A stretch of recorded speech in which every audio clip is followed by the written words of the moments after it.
Good morning. উঠেছেন? কি ভালো ঘুমালাম, কিন্তু এখনো টায়ার্ড লাগছে, মনে হচ্ছে আরো ঘুমলে ভালো হতো।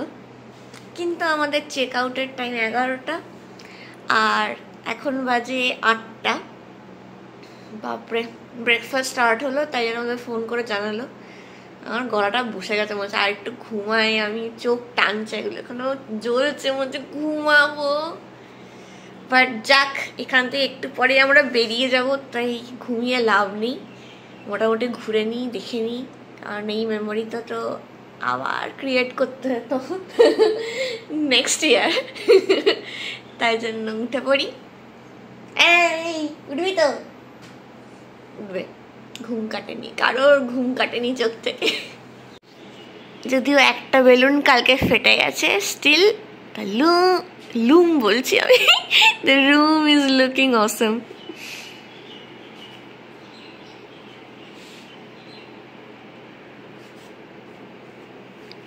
একটা বেলুন পড়ে গেছে মাটিতে, still the room is looking awesome. চলো বাইরেটা দেখাই।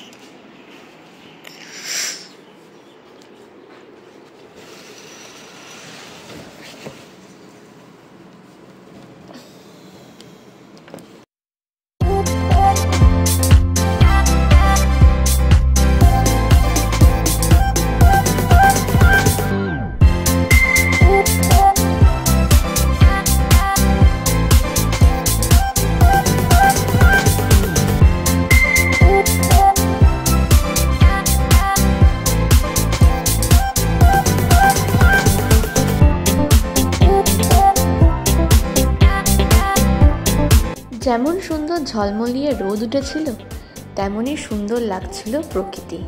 3টে বেলুন নিয়ে আমি একটুখানি মজাই করছিলাম বারান্দায়। যে সময় মনে পড়ল যে সময় তো একেবারেই কম হাতে, আমাদের আজকে বেরোতে হবে।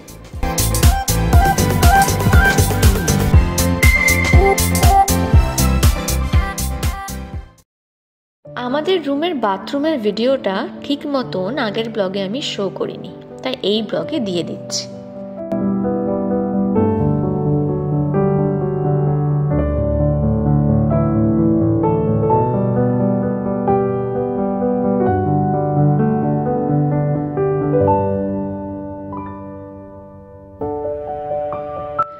ঘড়িতে তখন বাজে 9:15 আর আমরা চলে এলাম ব্রেকফাস্ট করতে। ব্রেকফাস্টে ছিল মিক্স সবজি, তার সাথে উপমা, ইডলি, সাম্বার, চাটনি, তারপর এখানে ছিল 2 রকমের পরোটা, আর ছিল আলুর দম, ডিম সেদ্ধ, তারপর ডিমের অমলেটও ছিল। এইটা ছিল ব্রেড পুডিং, দারুণ ছিল খেতে। তার সাথে জিলিপি, তারপর 2 রকমের জুস, কর্নফ্লেক্স, মিল্ক, আর এখানে ছিল ফলের মধ্যে আপেল, তরমুজ, আর ছিল পেঁপে, যেটা শেষ হয়ে গেছিল। এই কয়েকটা সুইট ডিশেস ছিল, যেটা অল্প অল্প করে আমরা টেস্ট করেছি, খারাপ ছিল না, ভালোই ছিল। আর ছিল চা কফি, যেটা ম্যান্ডেটারি। আমি নিয়ে নিয়েছি এখানে আমার ব্রেকফাস্ট, এটা দেবমালোর ব্রেকফাস্ট। আর ওটা মামাম খাওয়া স্টার্ট করে দিয়েছে, আর পাপা নিয়ে এলো জাস্ট। আমরা এখন যাচ্ছি স্কাই গার্ডেনে, আর তার সাথে আছে এটা স্কাই লাউঞ্জে যাওয়ার রাস্তা। ওই যে নদী। মা কি বলছেন, এটা কি হয়ে গেছে? ভাটা পড়ে গেছে, মানে জল কমে গেছে, ওই জন্য বালিতে উঠে গেছে। ও রাইট, দেখা যাচ্ছে দিমু।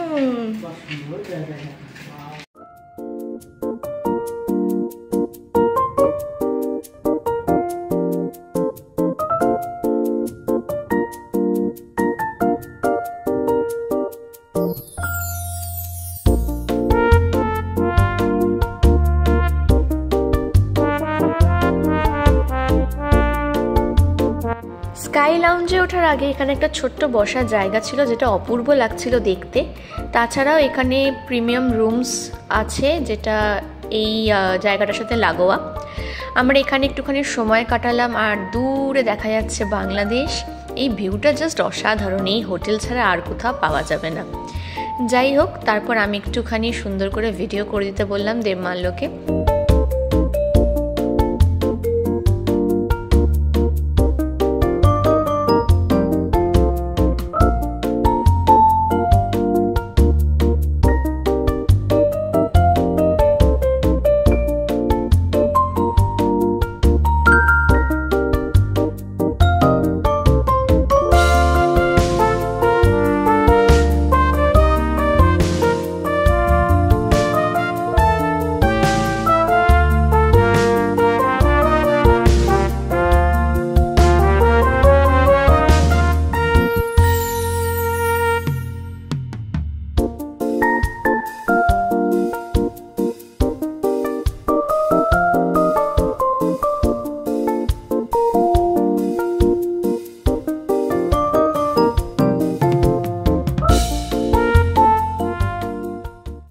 এবার যাচ্ছি উপর দিকে যেখানে স্কাই লাউঞ্জ আছে, তাই তো?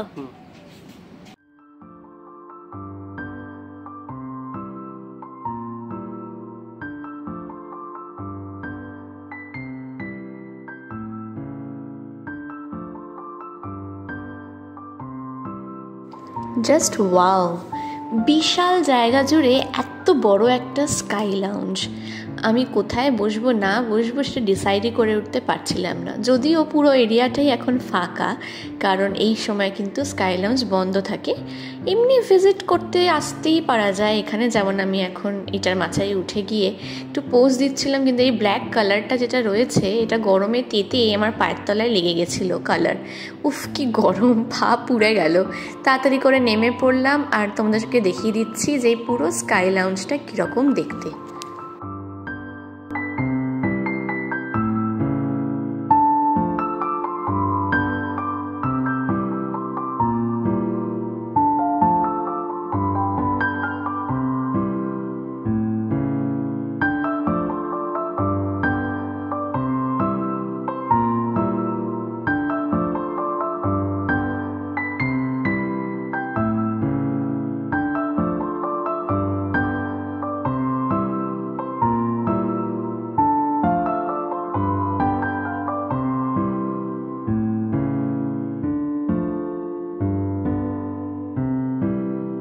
যেমনকি তোমরা দেখতে পাচ্ছ যে শুধু বাইরে নয়, ভেতরে বসারও একটা সুন্দর জায়গা আছে।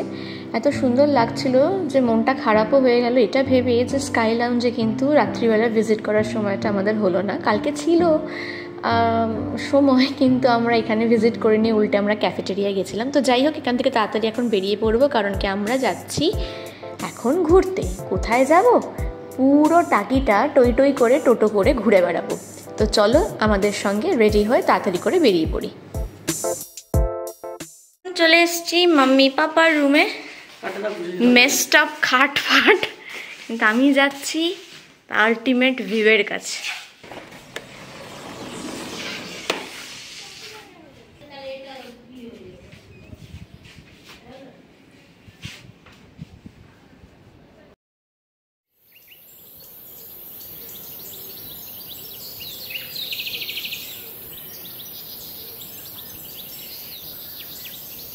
আমরা এপারে বসে আছি সবাই, এই যে, কত কিলোমিটার বেশ বলছিলেন রাস্তাটা, মানে পদ্মনাভপুরের ব্রিজটা অনেক লম্বা। আর ওই পারে বাংলাদেশ। আমাদের হাওড়া ব্রিজের জায়গাটা অল্প জায়গা, খুব বেশি নয়। না, কারণ পদ্মনাভপুরে আমরা যখন গেছিলাম আর কি, পদ্মনাভপুর ওপার দেখা যায় না। ওইখানে একটা মানুষ, ওই যে এক নৌকো যাচ্ছে, আর ওই যে একজন মানুষ নড়ছে, ওটা বাংলাদেশের মানুষ। আমরা বার্থডে এক্সপেরিয়েন্স করেছি, হ্যাঁ, আমি তার নিদর্শন দিচ্ছি। আমাদের লাস্ট কেকের টুকরো তাড়াতাড়ি করে এখন খাবলে খাবলে খাওয়া হচ্ছে। আমি আজকে বার্থডে গার্ল, আমি আর খাবো না। সুন্দর করে তুলবে বার্থডে গার্লকে। চলে গেল ক্যামেরা ক্রস করে, এই যে আমার কেক।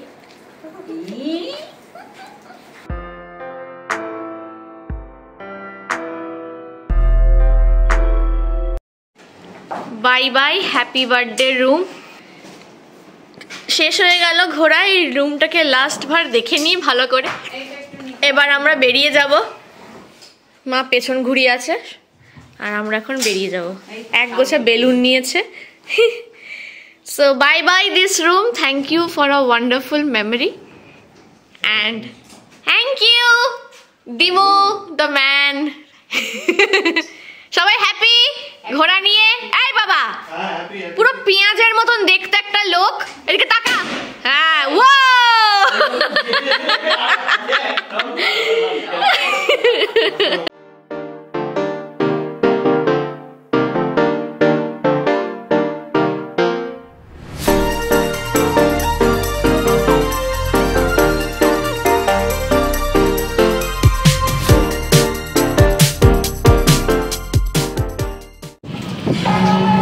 আমরা চললাম টোটো করে।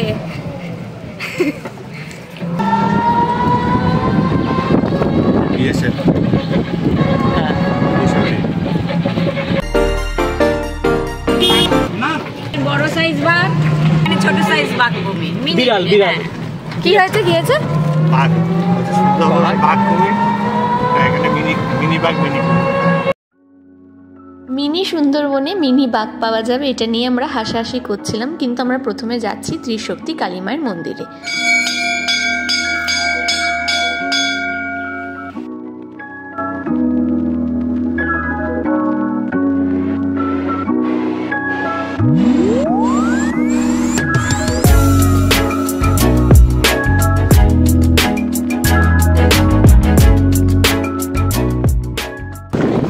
আমরা ত্রিশক্তি কালী মায়ের মন্দির থেকে বেরোলাম, আবার যাচ্ছি। ওইটা কেওড়া ফলের গাছ। মায়ের মন্দিরে পুজো দিয়ে প্রসাদে পেয়েছিলাম কাঁঠাল। কাঁঠাল খাওয়ার পর আমরা চলে এলাম নেক্সট ভিজিটিং সাইটে, যেটা ছিল টাকি পিকনিক স্পট।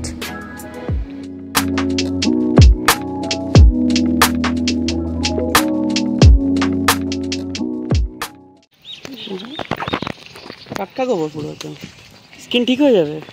একটু যাও, একটু হাত দাও না থ্যাংক ইউ। ছাল ফালগুলো ঠিক হয়ে যাবে, ছালোটাগুলো কোনগুলো? হাতের যে ছালোটা না তোমার এক্সফোলিয়েট হচ্ছে, ঠিক হয়ে যাবে ওগুলো গরুর গোবরে হাত দিয়ে। হ্যাঁ তুই তো করেছিস ওই গোবরগুলো ওখানে। নরবর বলে। কি বলছিস? মানুষেরটাকে নরবর বলে। নরবর? জানতিস না? না। আর তোর এটা কি গরুর গোবর? গরুরটা গোবর। এই দেখ তোর বাচ্চা, আমার নয় শুধু। রাজবাড়িটাকে আবার রেনোভেট করেনি কেন তাহলে?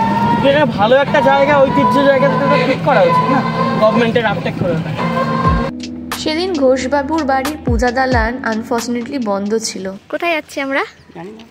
হ্যাঁ 400 বছরের কি দালান না পুরনো? 400 বছর পুরনো দুর্গা দালান। উফ, এটাও বলতে পারে না। কি সুন্দর ছিল। ওটা খুলবে কোনো হাতে, বুঝলেন তো? তারপর একবার ফেরার পথে আপনাদের দেখবেন।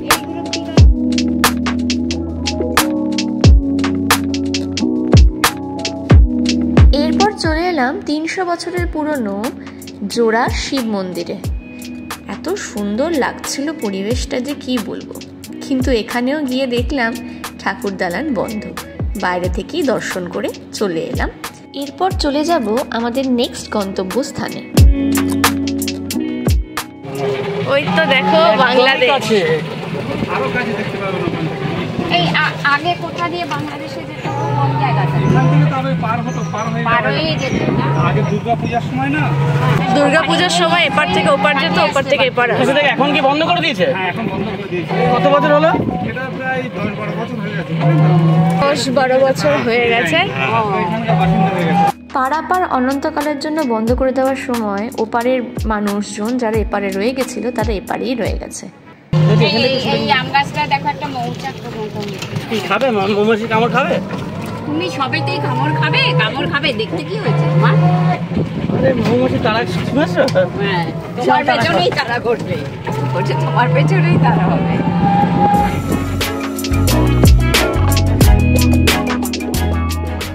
এটা কি নাগপঞ্চমীর ফুল? এই দেখ ফুলগুলো পড়ে আছে, এই দেখ বড় বড় ফুলগুলো, এই যে এরকম করে একটা সাপের মতো, ফোনার মতো। ওই একটা ফুল। দেখো আবার সাপ খোপ না থাকে।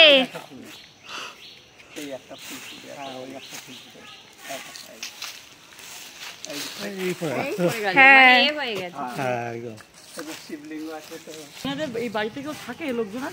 দেখাশোনা করার জন্য লোক আছে, পুজোর সময় আসে, বুঝলেন তো?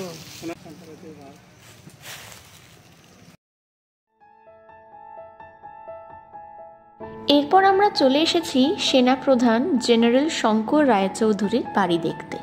উনি অবশ্যই এখন এখানে থাকেন না, কলকাতাতেই থাকেন। এনার বাড়ি এখানেই রয়ে গেছে। এটাতে গয়নার বাক্স করে শুটিং হয়েছিল এই বাড়িতে। ও হ্যাঁ, এটা গয়নার বাক্স শুটিং হয়েছিল।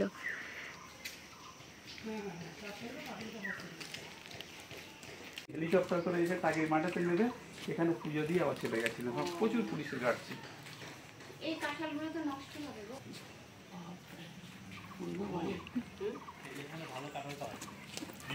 দিব এটাই গয়নার বাক্সের বাড়িটা। এটা ঢুকে যাবে না? না আর বন্ধ আছে, বন্ধই থাকে, মানে কলকাতার বাবুদের জায়গা তো। আর একটা যে পুরো শুটিংটা এটার মধ্যে হয়েছে পুরোটাই। মানে যেটা ভূতের বাড়ি যেটা দেখিয়েছিল, এটা নিয়ে শুটিং হয়েছে।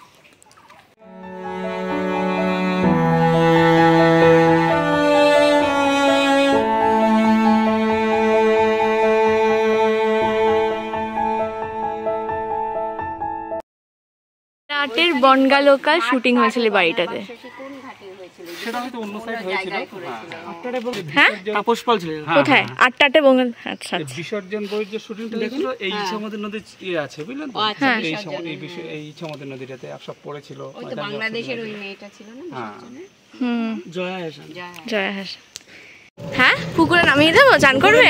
ওইখানে ওই যে টাইম সুন্দর গল্পে জানতে চান করবে? এত গরম লেগেছে? হ্যাঁ এত গরম তো ওখান থেকে জলটা খেয়ে নিতে পারতি। ছিলাম তো সবটাই।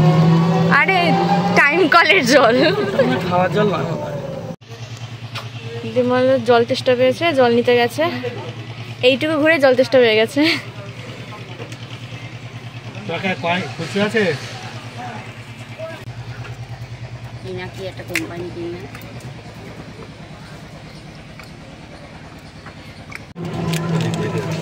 যখন প্রয়োজন পড়ে বাংলাদেশের ভিডিআরদের এখানে ভিডিআর বাংলাদেশ রাইফেলস ও বাংলাদেশ রাইফেল এখানে মিটিং হয়। বিএসএফ হলো বর্ডার সিকিউরিটি ও নলকূপ, এই জলটা পুরো এরিয়া সাপ্লাই থাকে। নিচ থেকে জল তুলে পুরো জায়গায় সাপ্লাই করতে। আমরাও খেয়েছি, চাকা ঘুরতে জলটা খেয়েছি, তখন ভালো ছিল। এখান থেকে সিঁড়ি এখন ছিল ঢালু, এর উপরে গেছি আমরা। এখানে একটা বড় একটা আমলকি গাছ ছিল বুঝলেন তো, আমরাও খেয়েছি এর জল যখন ভালো ছিল। তারপরে আস্তে আস্তে আস্তে খারাপ হয়ে গেছে, এখন আবার তৈরি করা হ্যাঁ আবার নতুন করে। ব্রিটিশ আমলের জল এখানে পাওয়া যেত নলের। নলকূপ থেকে জল তুলে সাপ্লাই করা। এটা একটা রিসার্চ বুঝলেন তো, জায়গাটা কিনে নিয়ে মনে হচ্ছে তাই জায়গাটা রিসার্চ তৈরি হবে। এখন এই টাকিতে মানে হোটেলের বিজনেসটাই ভালো চলছে বুঝলেন তো, সত্যি কথা বলছি। হ্যাঁ আস্তে আস্তে আস্তে আরম্ভ করছে।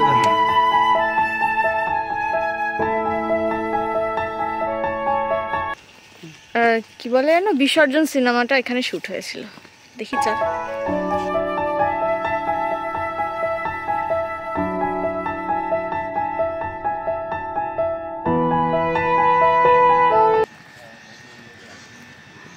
লেখা রয়েছে এখানে খাঁটি মধু পাওয়া যায়।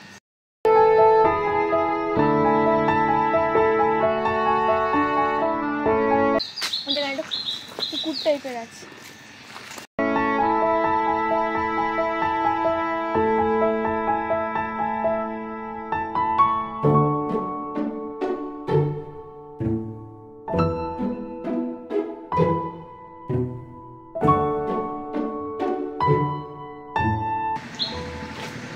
আমার সাথে ম্যাচ খাচ্ছে না জায়গা।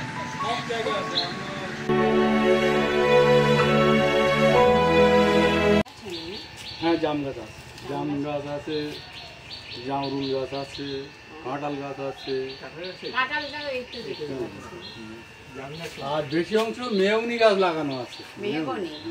কাঠ হবে হ্যাঁ সেই যে আমরা কি করব,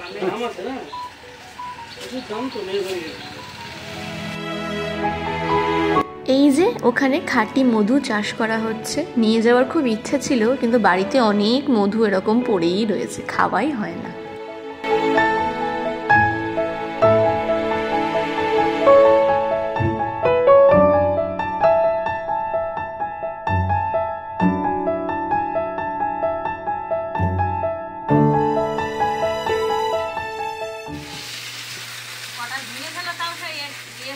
আচ্ছা আচ্ছা, তাহলে দু রকম শাক হবে, লাউ শাক, কুমড়ো শাক। আর কি কুমড়ো শাক হবে, কচি কচি দেখে দেবে। হ্যাঁ তুমি রাখো, তাহলে আমি আসছি, গোলবাতে ঘুরে আসি। হ্যাঁ তুমি রেডি করে রাখো, হ্যাঁ তুমি রেডি করে রাখো। ভেন্ডি ছিঁড়তে যাচ্ছে। এটা কত বড় হয়ে গেছে।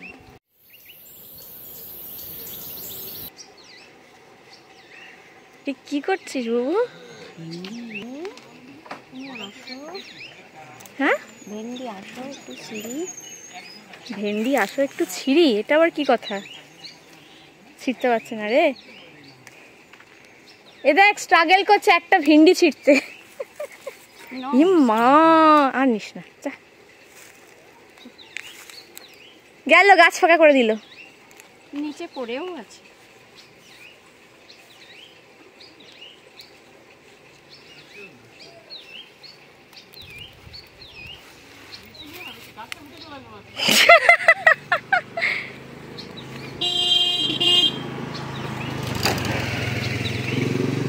এর জন্য বলে লোভ দেখাতে নেই।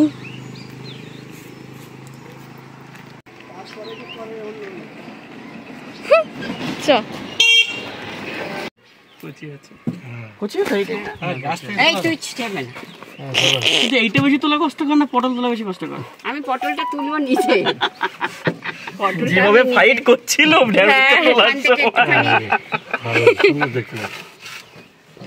ঢেঁড়স চাইছে না উঠতে। হ্যাঁ এটা কি গাছ? তুমি গাছ লাগাও না কেন? গাছ লাগাও। লাগাবে কি পারলে ছাদ বড় টবে হবে না? এই হইলো এই যে পুঁই শাক, এই যে পুঁই শাক বলতে। এই যে পাট পাতা, যেখানটায় দেখো পাট আমি গাড়ি রাখি তোমাদের ফ্ল্যাটের নিচে পাট পাতা। আরেকটা দিকে তুমি মাটি করে গাছ লাগিয়ে দাও। আমার ঢেঁড়স, আম, আম। তুমি হেল্প করো। এই যে পাট পাতা বড় হয়ে গেছে না গো এখন পাট গাছগুলো। পাট শাক যে খাই ওই যেগুলো কি করছে ওষুধ দিচ্ছে। ফুলছে মনে হচ্ছে তো। এই দিকে সেদিনকে ওই যে টুম্পা পিসি এনে দিয়েছিল পাট শাকে বড়া করে দিলাম না।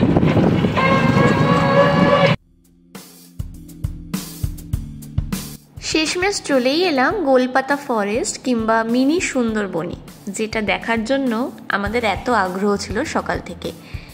যাই হোক, এখন চলে যাই চটাপট, দেখা যাক ছোট্ট মিনি বাঘ ওখানে দেখা যায় কিনা।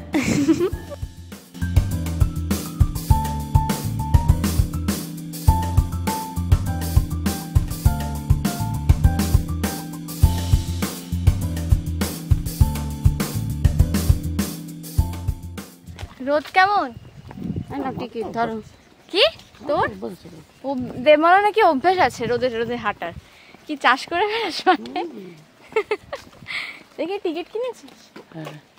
10 টাকা করে। উফ, আমরা যাচ্ছি এখন মিনি সুন্দরবন দেখতে। মিনি সুন্দরবনে বাঘ আছে কিনা জানি না, যাচ্ছি তো দেখতে। যা রোদ, এটা শীতকাল হলে ভিড় হতো, গরমকাল বলে আমাদের মতন 4 পাগলে বেরিয়েছে। জালালপুর। এটা ভিয়েতনাম হলে তখন দৌড়ে দৌড়ে যেত। ছবি তুলতে ক্যামেরা বের করতে। হ্যাঁ, ভিয়েতনাম হলে দৌড়ে দৌড়ে যেত। ঠিক কি না? হ্যাঁ।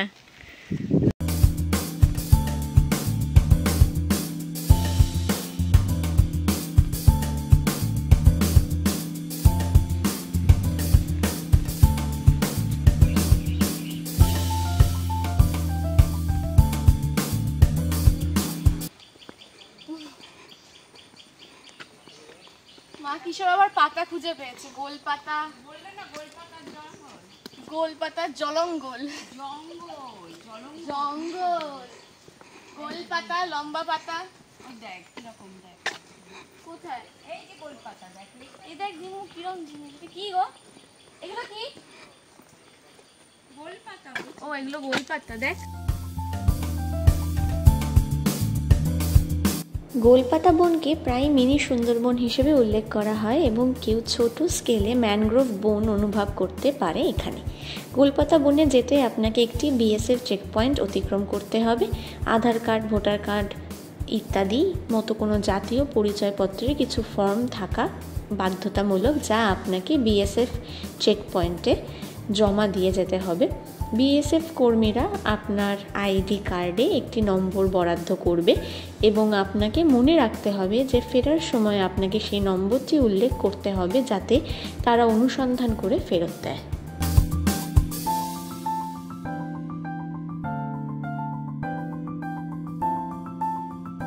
এখানে গোলপাতা বন এবং পার্শ্ববর্তী গ্রামগুলি বাংলাদেশের ভূমির খুব কাছাকাছি রয়েছে। ভাটার সময় এক পর্যায়ে দূরত্ব 150 মিটারেরও কম। এটি ভারতের দিকে শেষ চেকপয়েন্ট এবং বিএসএফ সদস্যরা গ্রাম বা গোলপাতা বন এলাকায় কাজ করে না।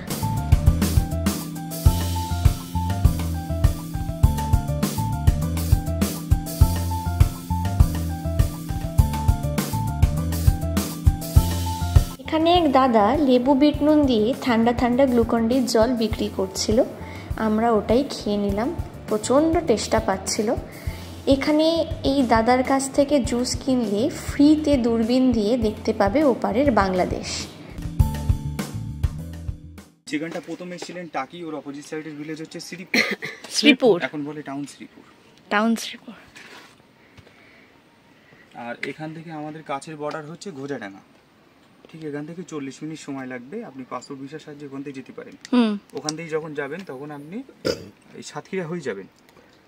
আর বেনাপোল নাম শুনেছেন? বেনাপোল হচ্ছে এখান থেকে 3.5 ঘন্টা সময় লাগে। ওখান থেকে যখন যাবেন তখন আপনার হচ্ছে যশোর হয়ে যেতে হবে। আর এটা খুলনা আগে ছিল, সাতক্ষীরা করে এখন সাতক্ষীরা হয়ে গেছে। তো কাছ থেকে দেখা ম্যাডাম, এখানে মানে ওই পার থেকে বাইকটাই গেলে না একদম ক্লিয়ার শোনা যায়।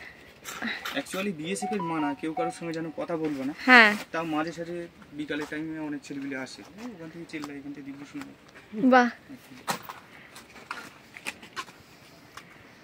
কি আশ্চর্য, জানতে পারলাম এই জায়গাটা নাকি বাংলাদেশের আন্ডারে।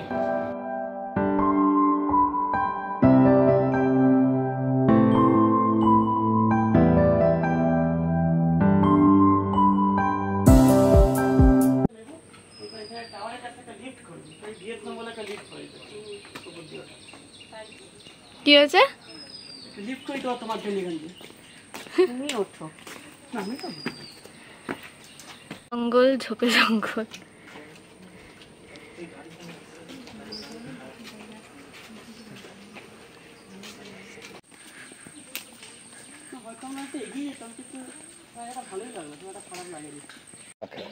মাছ খেলা করে নাকি? এখানে কালো কাঁকড়া আছে, কালো কাঁকড়া লাল কাঁকড়া পাশাপাশি। কালো কাঁকড়া তো পাওয়া যায়, ওই তো পাশাপাশি দুটোই আছে। লালটা দেখিনি। এই যে লাল কাঁকড়া আর কালো কাঁকড়া মারপিট করছে।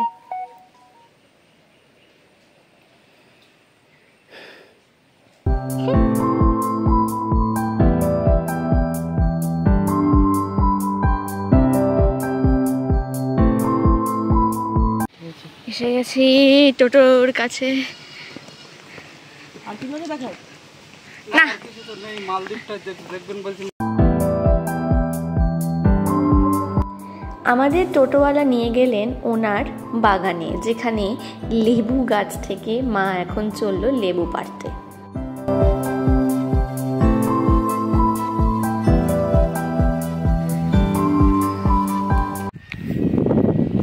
বাপ রে বাপ, যাচ্ছি তো যাচ্ছি। দেখো বাবা, পড়ো না আবার, আসতে। এই দেখো, ধরার জায়গা নেই, ছেড়ে দাও, তারপরে পড়ে।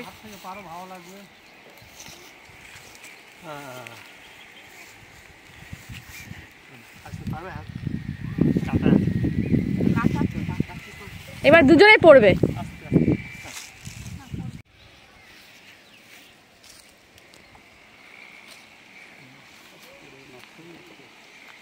আমাদের রাস্তা হয় না তো। বাজারে বিক্রি করে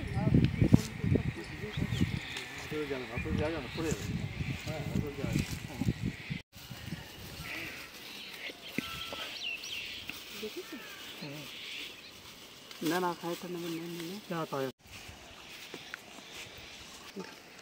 এই পুরো জমি জমাটাই ওনার আর ওনার বাবার জায়গা, এখন লিজে দেওয়া আছে।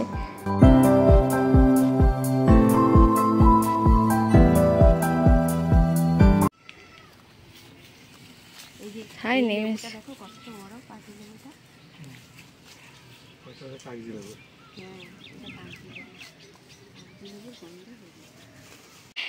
এত লেবু।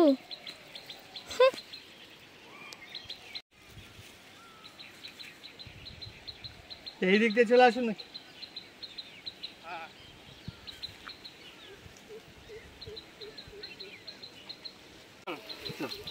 দেখি কি পেলি বাবু? বাহ,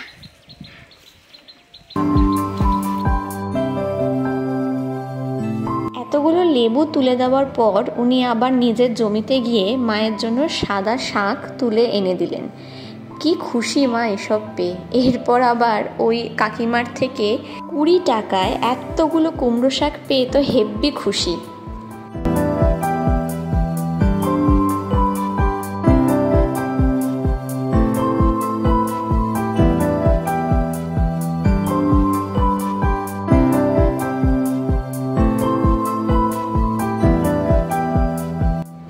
এত সুন্দর একটা মাছরাঙা দেখা পাওয়ার পর শেষে আমরা নদী পার দেখতে দেখতে চলে গেলাম আমাদের হোটেলে, যেটা ছিল সোনার বাংলা।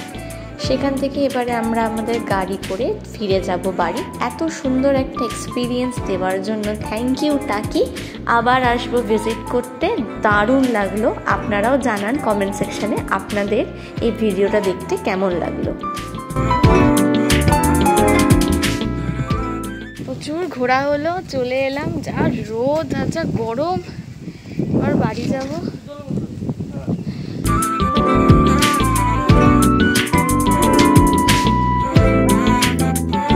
গোছা শাক সবজি এবং আমার জন্মদিনের কয়েকটা বেলুন নিয়ে আমরা এখন চললাম কলকাতায়। টাকি ঘুরতে এসে দারুণ এক্সপিরিয়েন্স হলো। থ্যাংক ইউ দেবমাল্য, শুধু ওর জন্যই এটা সম্ভব হলো, কারণ ওই আমাকে সারপ্রাইজ বার্থডে না দিলে আমরা কিন্তু এখানে আজকে আসতাম না।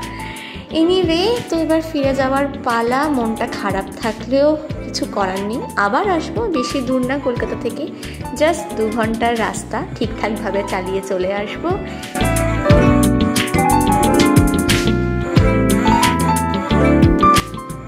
চলে এলাম বাড়ি, আর বাড়িতে এসেই পেয়ে গেলাম সুন্দর একটা উপহার। আমার পুচকি একটা ছানু দিয়েছে, এই ফুলটা আর একটা চকলেট।